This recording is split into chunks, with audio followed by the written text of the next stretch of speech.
Je reçois Jean-Charles Moubiloulou sur ce plateau. Bonsoir, monsieur. Bonsoir. Vous êtes secrétaire national à l'implantation au sein du parti Le Mombiste Unifié. Oui, je suis le secrétaire national à l'implantation et propagande du parti Le Mombiste Unifié. Alors, maintenant, on a combien de palus? Non, cette question n'est plus à l'ordre du jour, si ce n'est qu'on s'inscrit dans une logique d'état des droits et on a cessé de le dire, qui n'est rien d'autre qu'un état qui ramène tout le monde au respect des textes. Et cette histoire a été tranchée de façon définitive par l'organe compétent, j'ai dit les conseils d'État. Et donc, il n'y a qu'un seul parti, le Mombiste Unifié, c'est celui dont j'appartiens. Dirigé par Dirigé par le professeur, le guide Godefroid Mayobo. Très bien. Alors, Jean-Charles,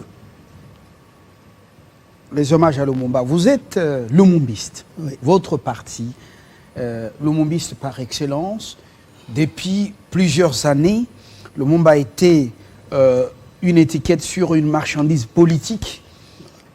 Et puis, beaucoup ont tiré profit, mais je sais pas, c'est un autre sujet. Nous sommes à l'étape des hommages et non pas des polémiques. Pourquoi on n'a pas pensé enterrer le héros Achille Tembo là où on l'avait abattu? Il faut dire que la question... C'est un débat que je suscite en ce moment. Ah oui, c'est un point de vue. C'est un point de vue qui est le vôtre et qui devrait être respecté comme tel. Il faut dire que cette histoire apporte beaucoup de débats et le vôtre reste aussi à retenir. Mais on pourrait le mettre n'importe où. C'était un nationaliste, c'est d'abord, il faut le dire. Et c'est quelqu'un qui voyait sa lutte politique sur le plan d'abord africain. Il ne faut jamais oublier que c'est un grand panafricaniste, n'est-ce pas? Et que l'essor de Lumumba commence à Accra, pas ici. Justement, cette conférence d'Accra de 1958, c'est par ça que Lumumba sort. Et c'est comme ça que j'ai vu d'ailleurs un Camerounais réclamer pour dire, voilà, on ne devait pas réduire la manifestation de Lumumba à la dimension congolaise seulement. Et il fallait le ramener au niveau africain. Et pour le parti Lumumbiste Unifié, je pense bien qu'il y a une déclaration qui a été faite. Et nous reconnaissons à Lumumba ses rôles d'être père de famille parce qu'il l'a été.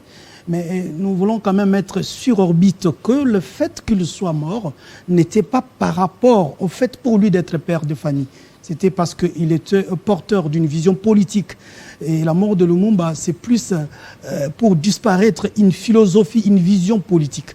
Et à ces jours, tout en reconnaissant cette liberté-là à sa famille, mais la lutte de Lumumba ou la personne de Lumumba ne devait pas être réduite à ces niveaux-là. Oui, le Cameroun s'est approprié cette affaire comme panafricaniste. Oui, parce que déjà en 58, comme je dis, médias... Moigny est comme un Nkrumah. Les Moigny, c'est les grands leaders, n'est-ce pas, qui se rencontrent avec Lumumba et qui retrouvent ces messieurs clairvoyants, ces messieurs très intelligents et qui portent une vision. Donc voilà, c'est pourquoi les Camerounais se sentent liés à lui parce qu'il est adopté depuis des années. Justement, beaucoup de médias en Afrique parlent de cet événement, même en Occident, sur les plateaux de grands médias. Jean-Charles, vous dites que nationaliste, il mérite d'être placé, enterré partout. Mais Achille Tembo, c'est quand même très symbolique, c'est très sémantique. Oui, bon, c'est là qu'on l'a achevé définitivement, avant d'être dépécé. Ou dilué dans Exactement. Mais je l'ai dit, ça, c'est une opinion qui mérite d'être prise en compte. Cependant, il ne devrait pas avoir aussi une grande portée, à ma façon de voir des choses, évidemment, parce que nous disons que c'était un nationaliste et qu'on pouvait le mettre partout. Et pourquoi on ne le mettrait pas au capital ici? Mais la relique de Patrice Emery Lumumba sur l'essence des Muntu qu'il est, justement, ça a un sens, évidemment, parce que chez nous, il suffit qu'on prenne votre chemise, qu'on prenne encore, je me rappelle, pour notre tradition, un peu de cheveux, un peu de ongles, ça vous représente. Ça, ce n'est pas un problème. Le plus grand problème, c'est que les gens ne devaient pas se dire au jour d'aujourd'hui que la question de Lumumba est totalement mise aux oubliettes parce qu'on nous a amené une dent qu'on nous présente dans de Lumumba et on y accorde toute l'attention. Mais on veut bien, on doit quand même respecter les opinions des uns des autres, mais ceux qui sont redevables de cet assassinat, hein, et même appellent ça d'une barbarie, ils doivent répondre un jour. Ça, ils doivent comprendre qu'il y a aujourd'hui des Lumumba qui ne vont pas d'un revers de la main oublier tout ça parce qu'il y a eu des choses qu'on nous a amenées, et puis voilà. Voilà. Échangeur délimité, départ,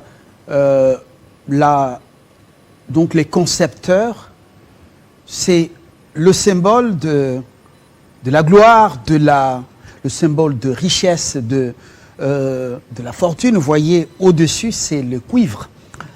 Nous sommes le plus grand producteur du cuivre, oui, et de meilleure qualité, ce qu'on appelle cathode. Oh, oui. Au-dessus, c'est pas la danse, c'est pas la souffrance, c'est la gloire, c'est la richesse. Absolument, oui. Et en dessous, pratiquement, c'est une place commerciale. Oui. Et pourquoi reposer, amener les restes du héros là-bas? S'il y a le temps de faire les affaires là-bas, il faut qu'on fasse les affaires sur la tombe du héros national qui a quitté la mort, qui a quitté la terre des hommes de manière crapuleuse. Est-ce que ça a été bien pensé? Échangeur, amener Lumumba à l'échangeur quand même. La difficulté que nous avons généralement dans ces pays, c'est que pour la plupart des cas, sur des questions nationales, elles ne sont pas débattues à fond. C'est-à-dire les spécialistes ne sont pas consultés, n'est-ce pas, pour donner leur point de vue.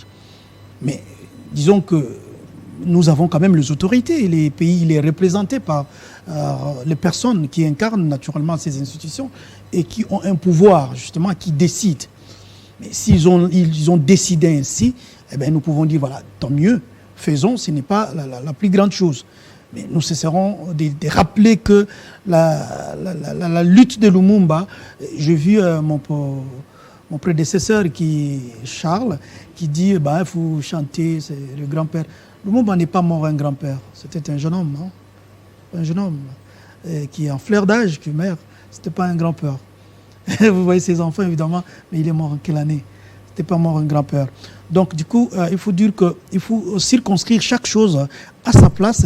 Et ce n'est que dans cette logique-là que vous pouvez aboutir à des conséquences que vous pouvez supposer être réellement vraies. Parce que là, je parie que ceux qui ont pris la décision n'ont peut-être pas pris en compte certains éléments que vous auriez bien voulu voir intégrés pour une décision. Voilà, nous, on n'a pas été associés dans cette programmation, ni de loin ni de près, donc on a été mis au parfum de ça. Alors, Jocelyn Toumba, qui est à la réalisation, si tout va bien, il pourra vous faire découvrir le père de Lumumba, la mère de Lumumba. On parle de moins en moins de ses parents, de Amato, Julienne, sa mère.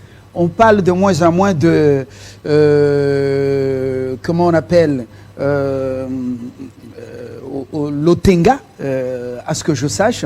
On parle de moins en moins de son père, mais on pourra, la photo ou les deux photos sont là, donc en ligne. S'il se retrouve, il pourra nous balancer, parce qu'on parle de moins en moins de ses parents. Alors nous revenons à ces obsèques, à ces hommages. Quelle est la meilleure façon d'honorer la mémoire de Lumumba, selon le Palu? Voilà, la meilleure façon, c'est de pouvoir établir les responsabilités des assassins. C'est ça la meilleure façon? La meilleure façon, c'est ça justement. Parce que vous savez, dans toutes les tentatives de réconciliation, de pardon, comme on peut le dire, ça doit, et comme vous êtes chrétien, je sais, voilà, il faut absolument, il faut absolument qu'il y ait une repentance. Nous sommes là à Onaloua, oui, Onaloua, dont le Katakokombe, oui, oui, décembre 1952. De gauche à droite, son oncle Ferdinand Kalema, sa mère Julienne Amato, qui est le nom que porte Juliana, oui, Patrice Lumumba, et son père François Tolenga. Alors, on va voir la deuxième photo, c'est un corps de géant, donc vous voyez, ce sont des photos inédites. Nous avons, en tant que chercheurs, mis la main sur toutes ces photos. Les parents de Patrice Lumumba, François Tolenga et Julienne Amato, vous voyez là les photos, donc c'est une surprise pour vous, pour ceux qui n'ont pas connu. Donc la taille De Lumumba, pratiquement, c'est son père. Absolument, oui. Picolé, mais il a pris du père et de la mère.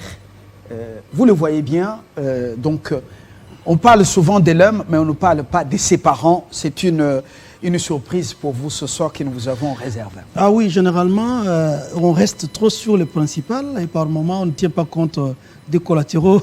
Il faut dire que les enfants Lumumba aujourd'hui... Merci Jocelyn Toumba pour oui, la surprise. Les enfants de Lumumba aujourd'hui qui sont nos frères, nos camarades, parce que il faut dire que c'est lui qui met en musique, en continuité la lutte de Lumumba, s'appelle Antoine Gizenga, avec une idéologie qu'il appelle le lumumbisme. Et c'est lui justement qui prend la responsabilité justement de protéger les enfants de Lumumba, parce que les enfants sont jeunes, hein, c'est lui qui les déplace du Zaïre, devenir un terrain de l'insécurité pour eux, les amener en Égypte, etc. Donc voilà, par moment, il évoque les collatéraux peut-être qui ont joué un rôle moteur sont des moments mis de côté. Ben, que voulez-vous? Il faut dire que l'histoire de Lumumba, c'est une histoire assez vaste et il y a beaucoup à dire là-dessus. Votre réponse à l'une de mes questions tout à l'heure avant la photo, oui.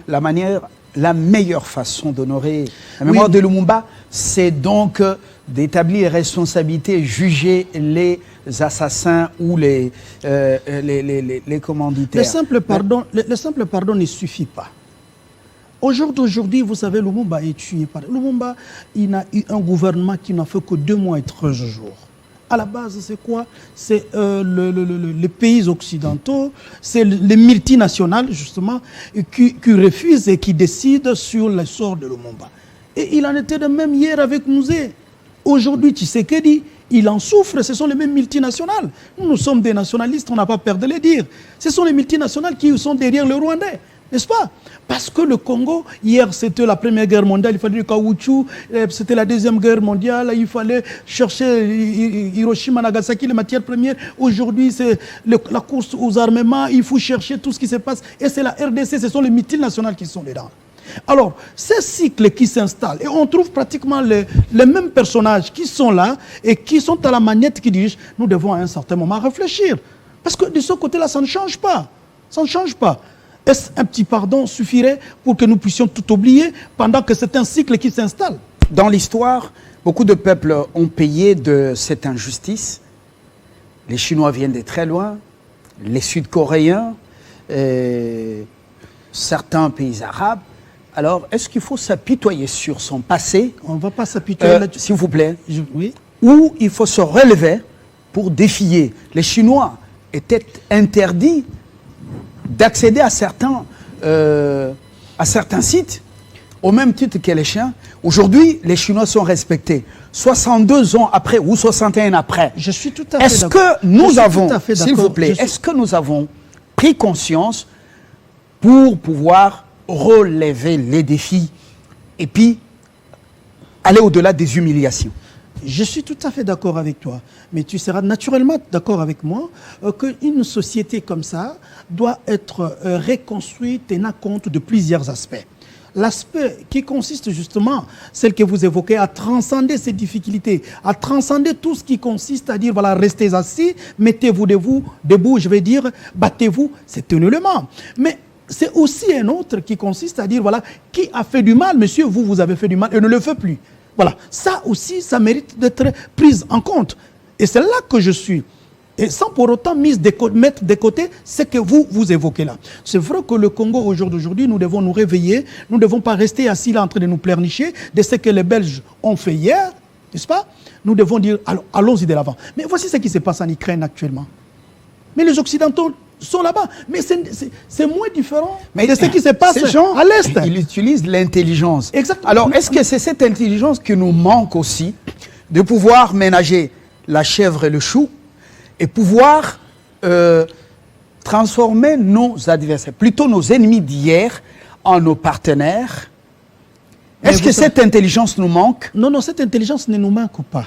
Mais quand nous amenons par exemple le Belge à être comptable de toute la barbarie qu'ils ont eu à faire en République démocratique du Congo, n'est-ce pas là, ça peut être un élément de négociation pour qu'enfin finalement nous négocions avec eux. Vous voyez, dans les théories de négociation, c'est le poids qui compte. n'est-ce pas, votre position. Vous voyez ce qui se passe en Ukraine. On vous dit, voilà, il faut gagner un peu pour négocier. Voilà. Si jamais les Belges est comptable de façon tout à fait négative de tout ce qu'il a dû commettre en République démocratique du Congo, n'est-ce pas, et il serait tenu responsable du désastre économique que nous connaissons, mais naturellement, si nous négocions avec lui, son apport va être tout à fait différent. Donc cet élément-là peut être mis à profit, selon que nous l'utilisons à bon escient. Oui, on ne devra pas mettre les Belges dans le même sac, tous les Belges. Il y a des criminels, des milieux financiers, sans cœur, mais ce n'est pas le peuple belge et toutes les institutions quand même. Non, on dit le Belge. Vous savez, Lumumba, déjà, quand ils sont vers les années 58, 57, quand les partis politiques congolais sont parrainés par les partis politiques belges. Est-ce que vous savez que je vous en prie, avait des amis en Belgique? Je vous informe déjà, je disais que son parti était parrainé par les partis des libéraux, social-libéraux belges, donc qui parrainaient les partis de Lumumba. Cela ne veut pas dire que tous les Belges étaient contre Lumumba. Et d'ailleurs, vous savez que beaucoup de dénonciations se font plutôt en Belgique par rapport. Mais il y a eu de Belges qui étaient, eux, les responsables des institutions qui ont commis toutes ces atrocités et qui doivent en être des comptables. Vous sentez qu'on nous dit que le temps est largement consommé. Dernière préoccupation, on constate une disparité, un contraste. Un Congo des riches, un petit groupe, un Congo des plus pauvres, la majorité. Certains ont la fortune, certains détournent, vident les caisses de l'État au détriment des damnés de la terre. Est-ce que Lumumba ne peut pas se retourner dans sa tombe qui sera à l'échangeur délimité pour pouvoir quand même nous reprocher des choses? Je crois que la philosophie politique de Patrice Emery Lumumba, qui est d'un équilibre et de la redistribution de revenus national, c'est la même lutte que mène le président Tshisekedi. Et s'il veut rendre hommage à Lumumba, la meilleure manière, c'est d'appliquer le projet de Lumumba, la vision politique de Lumumba. Et ça, je crois bien qu'il appliquera avec le parti Lumumbiste unifié. Jean-Charles Mobiloulou, secrétaire national à l'implantation du parti Lumumbiste unifié. Je vous remercie d'être venu et d'avoir échangé avec nous à haute voix sur ces grands événements au pays. Il y en a beaucoup. Très bonne soirée, le journal. Et après, sur Télé 50, nous vous retrouvons dans les tranches à venir.